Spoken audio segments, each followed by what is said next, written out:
ये है कि हम इन्वेस्टिगेशन क्यों करवाते हैं पेशेंट की? सर देखने के लिए कोई कोई साथ में कोई और डिजीज़ ना हो उसके लिए।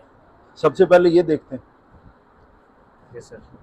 कहते हैं ना 4 reasons Yes. For doing the yes investigation. Sir. Yes sir. तो क्या क्या बताएंगे क्यों करवाते हैं? नंबर 1। Sir why we are doing the investigation, हाँ, what is the significance of it and what happen if you not do it. यानी उसकी मिसाल के तौर पे हम किसी डिजीज को डायग्नोज करना चाहते हैं, जी सर। नंबर 1 है जी sir. To diagnose a disease, Yes, sir. हम इन्वेस्टिगेशन करवाते हैं। जी दूसरी सर। क्या वजह है?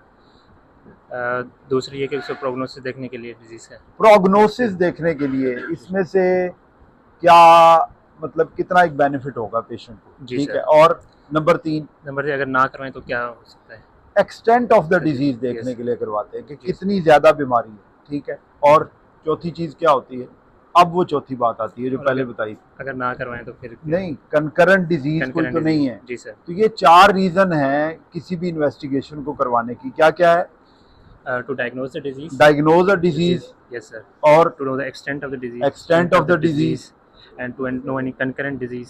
कोई कंकरेंट डिजीज डिजीज तो नहीं है। और और प्रोग्नोसिस प्रोग्नोसिस क्या होगा? जी सर। आया कि ये अगर इन 4 रीजंस में अगर कोई इन्वेस्टिगेशन फिट नहीं आती तो इसका मतलब है कि इस इन्वेस्टिगेशन के कराने का कोई फायदा नहीं। फायदा नहीं। तो इसके क्या चीज, इसकी कंकरेंट डिजीज क्या है पेशेंट की? सर पेशेंट को ना रूमेटॉइड अर्थराइटिस की सस्पिशन लग रही है। Suspicious of rheumatoid auto immune कोई डिजीज है। Yes sir. along with that the patient has presented to us with a neck swelling, thyroid neck swelling, multi nodular goitre के साथ इसने प्रेजेंट किया है। जी सर। तो हम ये चाहते हैं कि पहले उसको रूल आउट कर लें यस सर। ताकि कोई और प्रॉब्लम शुरू ना हो जाए। ठीक है। Yes sir. तो इनको दिखाएं।